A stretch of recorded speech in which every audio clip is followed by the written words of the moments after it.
Buenas tardes, ¿cómo están? Espero se encuentren bien. Bueno, ya me conocen, soy su asesora Adriana Bautista en la asignatura de Derecho Romano 1. Vamos a hacer pues una breve resumen de lo que hemos visto. Vamos a ver también algunas partes, otras instituciones romanas como tal. Me ha dado pues extrañeza que no se hayan conectado conmigo, no hayan escrito por WhatsApp o por el aula virtual. Me imagino que todos los contenidos pues están debidamente contestes con ellos y que los entienden perfectamente cuando no ha habido participación. Sin embargo, pues yo consideré necesario fijar esta clase sincrónica para hablar con ustedes, socializar, pero bueno, no se ha conectado ninguno. Si se conecta, bueno, perfecto. Y si no, pues bueno, voy a hablar un poco de algunas instituciones familiares romanas, tocando algunos puntos ya vistos. Y con esto terminamos ya el trimestre. Ya estoy terminando de calificar. Y bueno, espero que salgan bien, aunque no han salido tan bien porque han habido pues trabajos y ensayos que han sido solamente producto de copy-pegues de páginas o direcciones de la web, y esa no es la idea. La idea es que ustedes puedan internalizar el conocimiento haciendo procesos de reflexión sobre lo que leen a través de la doctrina o de páginas de internet. ¿Ok? Bueno, así las cosas, vamos a hablar un poquito de lo que es la familia en romana, el estatuto familia, y dice que la familia es la institución histórica y jurídica de más profundo importancia o arraigo a lo largo de las diferentes épocas de la humanidad. Y su origen, pues bueno, se remonta en esa Roma antigua, ¿no? La fundamentación de la familia pues tiene una base netamente política, caracterizada por el dominio, en todo caso, del régimen, si se pudiera decir dictatorial, del pater familia. El pater familia era el que tenía toda la potestad, facultad sobre su familia, tenía el derecho de disponer, de usar y demás, tenía hasta el derecho de disponer de la vida de los de su familia. La familia en Roma en un inicio comienza como tal por la llamada familia naticia, o sea, más de carácter civil, no tanto era por consanguinidad, por lazos de consanguinidad o de sangre, sino por el carácter que se le daba a la familia más de administración, por eso era más de carácter civil, y hasta la época de Justiniano, que cambió esa familia annada o el origen de la familia romana en su base annaticia, sino que ya se convirtió en lo que hoy en día vemos de la familia por consanguinidad, y también, bueno, hay familia por afinidad por los vínculos que se constituyen o que se generan producto de los matrimonios. Pero en época romana solamente era la familia annaticia, o lo que más prevalecía eran los vínculos de la familia annaticia. Y pues lo vamos a ver someramente en el transcurso de esta clase. Dice que el fundamento de la familia no es el vínculo de sangre, como ya le dije, como hoy en día lo es, sino más bien era un vínculo de carácter civil llamado annación, hasta su modificación, como ya le indiqué, por Justiniano. El origen histórico de la familia, bueno, tiene dos características principales: conformada como una sociedad civil perfecta, cuyo soberano o de forma de regulación de su familia era el pater familia o el padre familia, de familia, que era como el magistrado doméstico, la cabeza de la familia y del dueño de la familia, tal cual. Y era una sociedad religiosa porque tenían sus propias celebraciones de culto. Para ellos la religión era muy importante y cada familia tenía su forma de hacer sus propios sacramentos de su religión y adorar a los dioses que consideraban.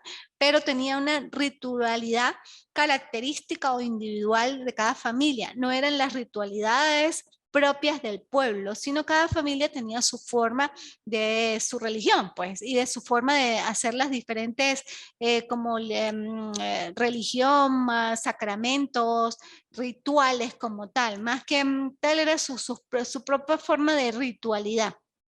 Por eso, su origen histórico netamente de carácter civil y netamente también de carácter religioso, porque en las dos para ellos era sumamente importante. Sin embargo, como sociedad religiosa también imperaba la voluntad del pater familia. Este pater familia también era el que regulaba cómo se llevaban esos ritos religiosos, ¿ok? Esos ritos, esas costumbres, esas formas de llevar la parte sacramental, si se pudiera decir, en su familia. Hablamos también del sui juris y el ageni juris. El sui juris era considerado en Roma como la persona con todas las capacidades. Era dueño de sus bienes, de su vida como tal, tenía capacidad de ejercicio goce. El ageni juris no. El ageni juris lo que hacía se lo debía o se lo tenía que aportar a la persona a quien le pertenecía, porque era como un alienado, o sea, un enajenado.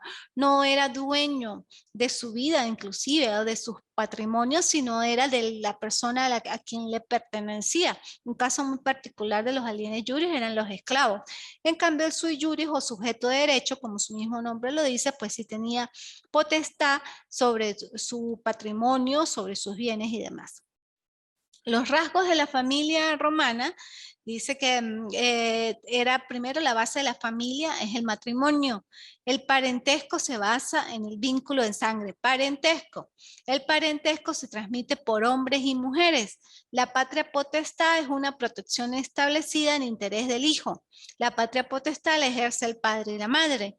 Generalmente la emancipación del hijo se produce con su mayoría persistiendo el vínculo parental.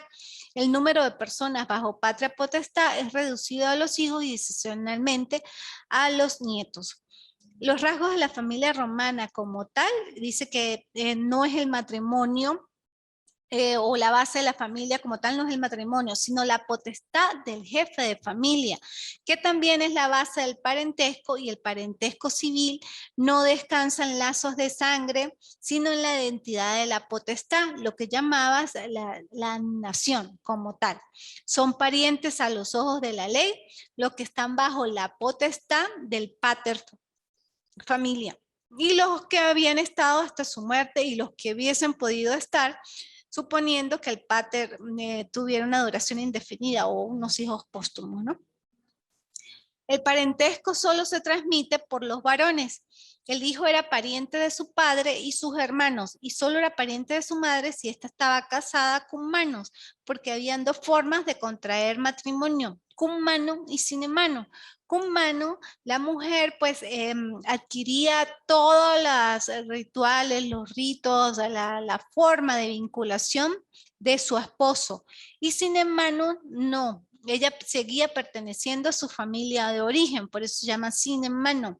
Pertenecía a su familia de origen y no compartía, por decirlo así, las obligaciones o directrices de la familia de su esposo. Esas eran las dos formas de contraer matrimonio. La familia por connación era la liga del vínculo de sangre, pero esta imperó hasta Justiniano, que efectivamente es la que hoy en día pues prevalece, ¿no? Y la afinidad, que es el grado de parentesco que une el esposo con la familia de su esposa y esta con la familia del esposo en la misma graduación que tienen los consanguíneos. Para hablar un poco de esa cumano, cinemano, de esas instituciones propiamente del área de la familia y del matrimonio, pues también había que hablar un poco de la capacidad. Y la capacidad es una facultad o actitud que por ser una persona, por ser titular de derechos, y para ejercer estos derechos los romanos establecían la capacidad de goce y de obrar, o de derecho y de hecho. La persona que tiene estas dos capacidades tiene capacidad jurídica plena. Posee los tres estatus, que es el libertatis, el civitatis y el familiaris. O sea, es libre, no es esclavo. Pudiera decirse que es un pater familia porque tiene estatus civitae y familiar porque tiene el control de su familia. Es una persona sui juris. Dentro de esas capacidades como tal, hay unas circunstancias que influyen en la capacidad de hecho y en la capacidad de ejercicio. ¿Cuáles son? El sexo. Casi siempre pues era preponderante o más prevalecía los derechos del varón, los derechos de la hembra no, sino los del varón eran más los importantes o los que imperaban y prevalecían. La edad. Se distingue la pubertad y la impubertad por obra de la escuela por Poliniana, creo, sí. Bueno, de la pubertad en la época de Roma, y eso trata o atañe un poco lo de la imputabilidad e inimputabilidad.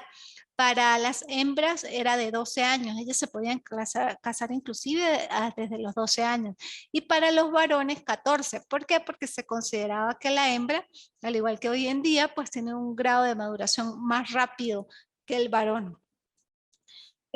La prodigalidad, esto va en lo que se observa en la llamada conducta de los hijos pródigos, y se entiende la persona que disipa sus bienes o que no tiene control sobre sus bienes, que los malversa, y por eso se llama de hijo pródigo, y que lo hace pues en todo caso en detrimento del matrimonio, y esas son circunstancias que influían en la capacidad de los romanos. La falta de salud mental y derechos y defectos físicos. Recuerden que en clases pasadas yo indiqué que los niños que nacían con alguna dificultad o que se veía algo en su apariencia física, muchas veces eran arrojados a valles y demás, no los querían y los mataban prácticamente porque consideraban que eran ciudadanos no aptos para la vida romana, y que como no eran aptos, pues no iban a ser sujetos sui juris, sino alieni juris en todo caso, y por eso pues no tenían esa capacidad y eran pues dejados, abandonados. Y eso es una también circunstancia que influye en la capacidad. La religión, las incapacidades establecidas por los emperadores cristianos para los paganos, apóstatas y judíos, los cuales no podían desempeñar cargos públicos, ni ser testigos, ni tener esclavos cristianos. Los judíos no podían contraer matrimonio con mujer cristiana. La condición social y profesión, como también otra circunstancia que influía en la capacidad. Esta capacidad, pues los militares tenían privilegios tales como la confección del testamento, el peculio castrense, la exoneración de impuestos, la pensión a la viuda, el reparto del botín. Bueno, eran ciertas pues privilegios que tenían ciertas también personas, ¿no? Y recuerden que por esa distinción entre los patricios y los plebeyos, pues todo esto imperaba. La infamia se refiere, pues bueno, a la estimación de crédito que podía perder una persona, su capacidad, si pues también era desprestigiada, eso en el caso también de las mujeres, pese a que la mujer a veces no tenía o no tenía derecho ni voz ni voto, pues si era castigada cruelmente, si era infame, si la consideraban infame o no apta o que no era una mujer con una moral alta. Esa infamia, pues bueno, inclusive daba derecho a existir una condena judicial. Los romanos eran a veces un poco crueles en la época, en el momento de castigar a las mujeres o a cualquier persona que cometía hechos delictivos. Bueno, al punto si yo indico que los paterfamilias tenían esa potestad de disposición sobre sus seres, sobre su familia, pues imagínate con las personas que ni siquiera eran familia, eran un poco pues agresivos y crueles, ¿no? Otra de las formas de saber si existía capacidad o no, pues lógicamente, o las consecuencias o lo que podía generar la capacidad, pues la muerte también generaba, a pesar de que pues generaba derechos, pues también podía generar deberes de las personas que estaban bajo la potestad de la persona que murió. Supongamos si murió un pater familia, pues a quién le había dejado el testamento y obligaciones netamente de carácter civil, ¿no? Luego pues hablamos un poco de las personas jurídicas y las personas morales o morales. Las personas jurídicas pues reconocidas como diferentes personas a su vez naturales, pero civilmente y administrativamente organizadas. Uno de los casos típicos de Roma era el Estado.